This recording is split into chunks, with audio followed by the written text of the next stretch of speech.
माता पिता से चलना सीखा, रास्ता सही गुरु ने दिखाया। नारी को कुछ नहीं समझ रहे अपने आगे। ऐसा हो रहा है कि नहीं हो रहा है? आज भी हमारे समाज में जो हमारी देश की बेटियां हैं असुरक्षित महसूस करती हैं। रीजन है, पहली कविता उन लोगों की मानसिकता को चोट करती है जो लड़का लड़की में भेद करते हैं, लड़कियों को बहुत समझते हैं, पराया समझते हैं। आप उन लोग। दूसरी कविता मेरी है, मैं एक नारी बनना चाहूंगा। ऐसी कविता आप लोगों ने आज तक कभी नहीं सुनी होगी। जीवन में कोई भी परिस्थिति आए कभी डरना नहीं है, क्योंकि जीवन में संघर्ष ना हो ऐसा कभी होगा नहीं। संघर्षों से मैं डर जाऊं, डरना मुझे मंजूर नहीं, क्योंकि मैं कमजोर नहीं, क्योंकि मैं कमजोर नहीं। आपका सम्मानपूर्वक स्वागत है प्रोजेक्ट कर्तव्य 2023 में। Attention please. May I have your kind attention please students. Today we have Mr. Vikas among us, and he is basically an NSS volunteer. He'll be delivering a lecture on women empowerment. You know, nowadays you must have seen what has happened in Manipur. Two ladies were very brutally taken by the locals out there. So by keeping that thing in mind, we have arranged a special lecture for you people. Mr. Vikas, please.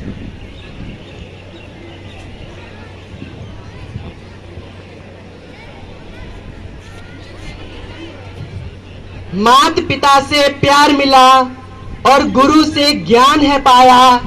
इन दोनों की कीमत जग में कोई अदा ना कर पाया, कोई अदा ना कर पाया। माता पिता से चलना सीखा, रास्ता सही गुरु ने दिखाया। इन दोनों की कीमत जग में कोई अदा ना कर पाया, कोई अदा ना कर पाया। माता पिता से जन्म मिला और सफल गुरु चरणों में होने कोई अदा ना कर पाया, कोई अदा ना कर पाया। माता पिता और गुरुजनों के सम्मान में समर्पित इस प्रेरणादायक कविता की पंक्तियों के साथ मैं विकास मंदिर स्वरूप विद्यालय की प्रधानाचार्य जी, अन्य सभी अध्यापक गणों और आप सभी प्यारे प्यारे विद्यार्थियों को सादर प्रणाम करता हूं। My dear teachers and my dear friends, जैसा कि हम सभी जानते हैं कि आज भी हमारे देश में महिलाओं को लेकर जो अपराध है वो रुक नहीं रहे हैं। इसी को रोकने के लिए मेरा भी एक प्रयास है प्रोजेक्ट कर्तव्य के माध्यम से। My dear teachers and my dear friends, मेरा नाम विकास है, इंडिया का गर्ल्स एम्बेसडर हूँ, gold medallist girls ambassador, NSS volunteer. और आज आप सभी के विद्यालय में एक प्रोजेक्ट लेकर आया हूँ जिसे मैंने तैयार किया है और जिसका प्यारा सा नाम है project Kartavya 2023। My dear teachers and my dear friends, आज आपको पता चलेगा कि प्रोजेक्ट कर्तव्य क्या है, प्रोजेक्ट कर्तव्य आपके विद्यालय में ही क्यों आया है और आपको प्रोजेक्ट कर्तव्य से क्या सीखने को मिलेगा। कैसे हम नारी जाति के प्रति जो अपराध हो रहे हैं उनको रोक सकते हैं, कैसे आप विद्यालय में ही रह के अपनी पर्सनैलिटी डेवलपमेंट कर सकते हैं, आप अपने व्यक्तित्व का विकास कर सकते हैं। हम इन विषयों पर आज चर्चा करेंगे। और जो प्रोजेक्ट कर्तव्य है ये सिर्फ विद्यार्थियों के लिए ही नहीं है, ये टीचर्स के लिए है, पेरेंट्स के लिए है, छोटे बड़े हम सभी के लिए है। और सबसे मेन टॉपिक ये भी रहेगा कि प्रोजेक्ट कर्तव्य चंडीगढ़ के सभी विद्यालयों में क्यों जाना चाहता है। रिस्पॉन्स करेंगे सभी, यस या नो? आज मैं आप लोगों के स्कूल में आया हूँ और मेरे लिए बहुत ही गर्व और सौभाग्य की बात है कि मुझको सीनियर सेकेंडरी स्कूल 10 के टीचर्स का प्यार और आशीर्वाद मिलेगा। सो सभी टीचर्स का प्यार और आशीर्वाद चाहूँगा। प्रोजेक्ट कर्तव्य की जो भी स्पीच होगी आप लोगों ने ध्यान से सुननी है, ध्यान से समझनी है, शोर नहीं करना है, ठीक है? जो भी मैं रिस्पांस मांगूंगा आप लोग रिस्पांस करोगे, यस या नो? और आवाज जोर से आनी चाहिए, ठीक है? बिल्कुल आएगी। और लास्ट में हम लोग एक संकल्प लेंगे और संकल्प लेने के बाद मैं आप लोगों से विदा लूंगा। और साथ ही मैं एक कवि भी हूँ, कविताएं भी लिखता हूँ, तो मेरी ज्यादातर कविताएं नारी जाति के प्रति समर्पित होती हैं। तो आज आपको 2 ऐसी कविताएं सुनाऊंगा जो लोगों की मानसिकताओं को चोट करती है और आपको उन कविताओं से बहुत कुछ सीखने को मिलेगा। तो प्रोजेक्ट कर्तव्य के सफर पर चलने के लिए कितने बच्चे तैयार हैं? सभी तैयार हो? देखो हाथ खड़े नहीं हो रहे, ऐसे रिस्पॉन्स नहीं करते, जल्दी जल्दी रिस्पॉन्स किया करो। जहाँ पे मेरा फर्स्ट लेक्चर हुआ था और वहां पे बच्चे अच्छे से रिस्पॉन्स नहीं कर पा रहे थे, तो आप लोगों से उम्मीद है कि आप लोग अच्छा रिस्पॉन्स करोगे, ठीक है। ओके, सो प्रोजेक्ट कर्तव्य क्या है, ये हमारा पहला क्वेश्चन है। प्रोजेक्ट कर्तव्य, कर्तव्य की समझ देते हुए नारी जाति के प्रति हो रहे अपराधों को रोकने के लिए और समाज के बुरे विचारों में परिवर्तन लाने का एक प्रयास है, जिसका उद्देश्य पहले विद्यालयों में जाना है और बच्चों के व्यक्तित्व के विकास के लिए उन्हें प्रेरित करते हुए यह समझाना है कि कैसे वो देश के विकास में, आदर्श समाज निर्माण में और नारी जाति के प्रति हो रहे अपराधों को रोकने में अपना योगदान दे सकते हैं और समाज के बुरे विचारों में परिवर्तन ला सकते हैं। मुझे उम्मीद है कि आप लोगों को प्रोजेक्ट कर्तव्य का ये जो छोटा सा परिचय मैंने दिया आप लोगों को समझ में आ गया होगा। लैंग्वेज ज्यादा हार्ड तो नहीं हो रही है, समझ में आ रहा है ना। +2 है, +2 यहाँ पे +2 class, okay 9th 10th almost आप क्लासेस हो तो समझ में आ ही गया होगा, ठीक है। तो प्रोजेक्ट कर्तव्य की छोटी सी जो परिचय आपको समझ में आ गया। देखिए जैसा कि हम सभी जानते हैं, जो हमारा दूसरा क्वेश्चन क्या था कि प्रोजेक्ट कर्तव्य का नाम प्रोजेक्ट कर्तव्य ही क्यों रखा गया, ठीक है। प्रोजेक्ट कर्तव्य का आपको मैंने परिचय दे दिया। अब आते हैं प्रोजेक्ट कर्तव्य का नाम प्रोजेक्ट कर्तव्य ही क्यों रखा गया। अच्छा, हाथ खड़े करना वो बच्चे जिनको ये पता है कि हमारे फंडामेंटल राइट्स कितने हैं। मौलिक अधिकार कितने बच्चों को पता मौलिक अधिकार कितने हैं, ठीक है। और मौलिक कर्तव्यों का सभी को पता है, बिल्कुल पता होगा, ठीक है। सो प्रोजेक्ट कर्तव्य का नाम प्रोजेक्ट कर्तव्य इसीलिए पड़ा क्योंकि कहीं ना कहीं हम सभी सिर्फ अधिकारों की बातें कर रहे हैं, अपना अधिकार जताते हैं, हम अपने कर्तव्यों का पालन नहीं करते हैं। जैसा कि मैंने कहा था कि ये स्पीच सिर्फ आप बच्चों के लिए ही नहीं है, ये सभी के लिए है। तो कहीं ना कहीं हम सभी अपने कर्तव्य पथ से वंचित हैं, और जो लोग अपने कर्तव्य पथ पर रहे हैं, उन्होंने इतिहास रचा है, उन्होंने समाज के लिए कुछ किया है, वो बहुत कुछ अच्छा कर पा रहे हैं और वो ईमानदारी से अपने कर्तव्य को निभा रहे, अपनी जिम्मेदारी, अपने फर्ज को अदा कर रहे हैं। सो आप में से कितने बच्चे हैं जो अपने कर्तव्यों का पालन करते हैं और कर्तव्य को अच्छे से समझते हैं? हाथ खड़े करना। सभी कर्तव्यों का पालन करते हो। जो आपको जिम्मेदारियां दी जाती हैं, स्कूल में हो, घर पर हो, कहीं पे भी हो, आप लोग उनका पालन करते हो? बिल्कुल करते होंगे। कुछ कुछ करते होंगे, कुछ नहीं भी करते हैं। बहुत सारे बच्चे जो अपने कर्तव्यों का पालन नहीं करते हैं। माय डियर फ्रेंड्स, आज जो घटनाएं हमारे समाज में निकल के आ रही हैं, मणिपुर वाला केस कितने बच्चों ने सुना? सभी ने सुना होगा। तो कहीं ना कहीं ये पुरुष प्रधान की जो सोच रही है, ये नारी जाति पर अपना अधिकार समझने की रही है। यहाँ पे भी तो अधिकार की बात हो रही है ना, यहाँ पे भी तो अधिकार जताया जा रहा है ना। वो नारी को कुछ नहीं समझ रहे अपने आगे। ऐसा हो रहा है कि नहीं हो रहा है? आज भी हमारे समाज में जो हमारी देश की बेटियां हैं असुरक्षित महसूस करती हैं। रीजन है, इतिहास में बहुत सारी ऐसी घटनाएं हुई हैं, चाहे निर्भया हत्याकांड ले लीजिए आप, और भी बहुत सारे केसेस हैं। किसके किसके नाम लिया जाए जिससे देश शर्मिंदा ना हुआ हो। हमारे समाज में आज भी ऐसे किस्म के लोग हैं जो ऐसे अपराधों को अंजाम देते हैं। तो क्या ऐसे अपराधों को रोका नहीं जा सकता है? मैं आप लोगों से पूछता हूं, क्या ऐसे अपराध कभी रुकेंगे भी? क्या ऐसा हो सकता है कि अपराध ना के बराबर हो जाए? इसीलिए आज आपके विद्यालय में प्रोजेक्ट कर्तव्य आया है। थोड़ी जागरूकता भी देना चाहता हूं, आप लोगों को बहुत कुछ सिखाना समझाना चाहता हूं, क्योंकि आप ही लोग जो आगे चल के युवा बनोगे और देश के किसी न किसी क्षेत्र में कार्यरत रहोगे। सो अगर आप लोग अभी से अपने व्यक्तित्व का विकास करेंगे तो आगे चल के समाज के लिए भी कल्याणकारी होगा, देश के लिए भी कल्याणकारी होगा और समाज एक आदर्श समाज बनेगा। प्लीज सभी अपनी अटेंशन दें। बहुत सारे बच्चे जो है ध्यान नहीं दे रहे हैं। गर्ल्स, क्या हो गया? स्पीच अच्छी नहीं लग रही है? देखो, आप लोगों को एक चीज मैं आप बता देता हूं। अगर सामने से कोई आप टीचर्स हो चाहे मैं हूं, ये मत समझना कि मैं कोई गेस्ट आ रखा हूं बाहर से। मैं आपका अपना दोस्त हूं, आपका अपना भाई हूं।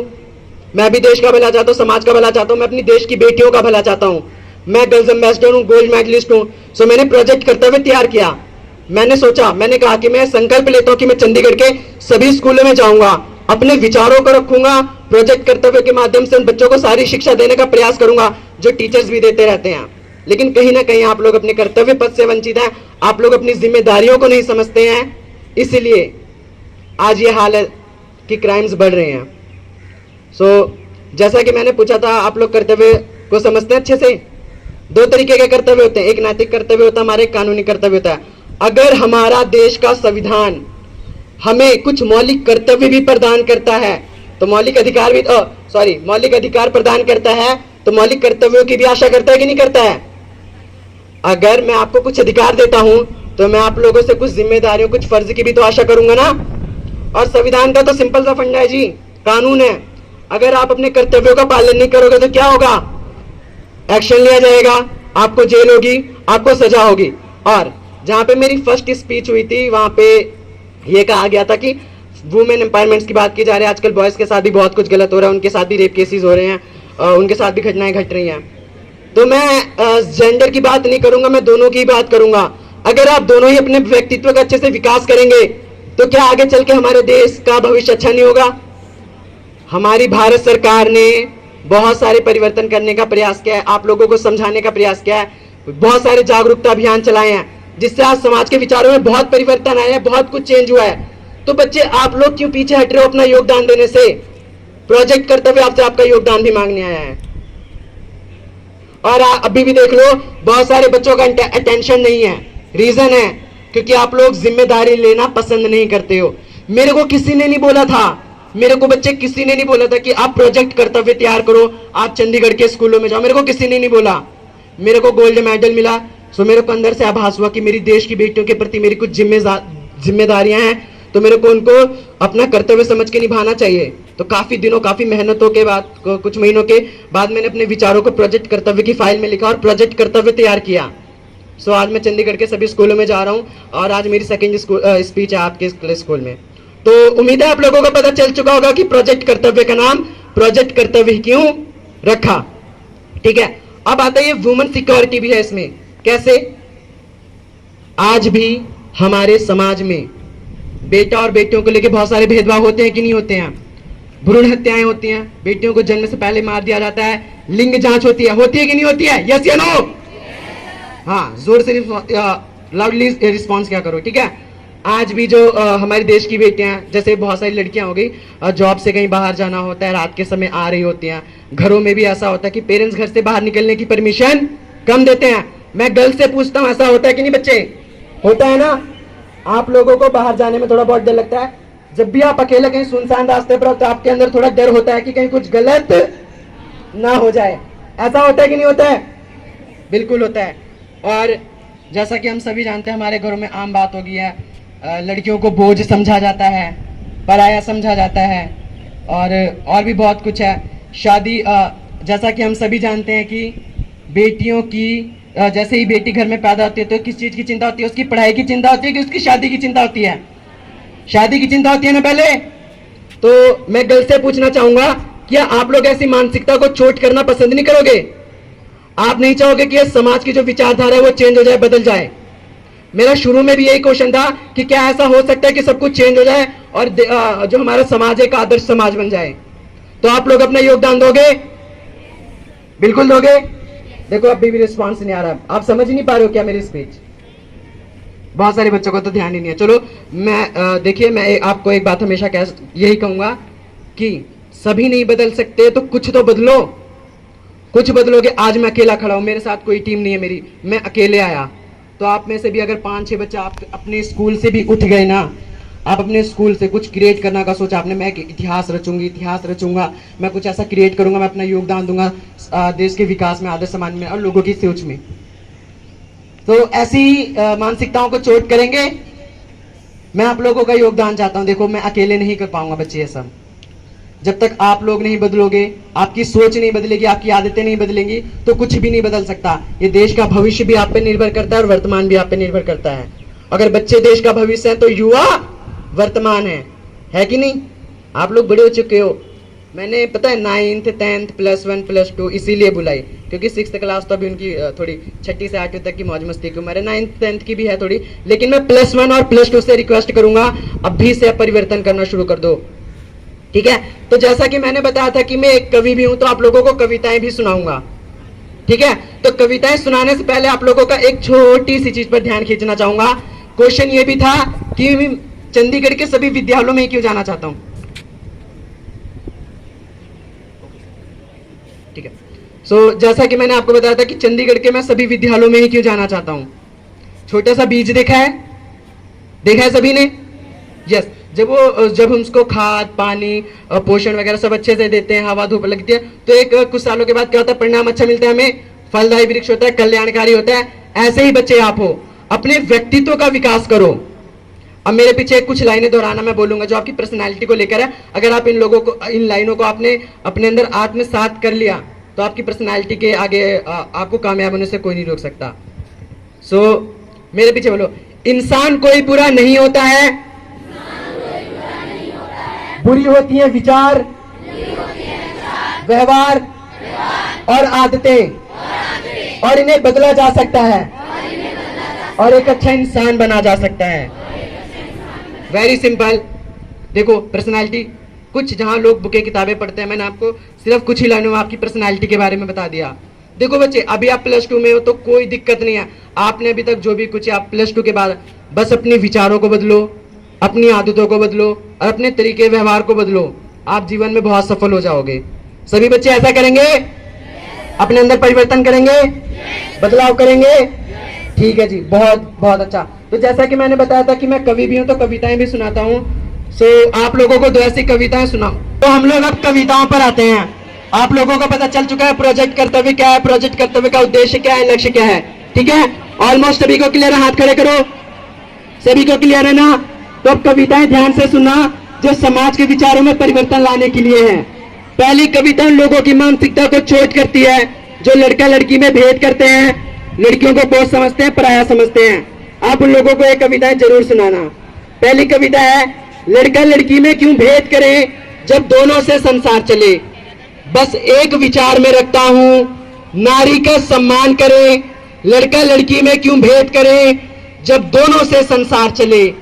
एक ना हो तो सोचो जरा, क्या ये संसार आगे चल पाएगा।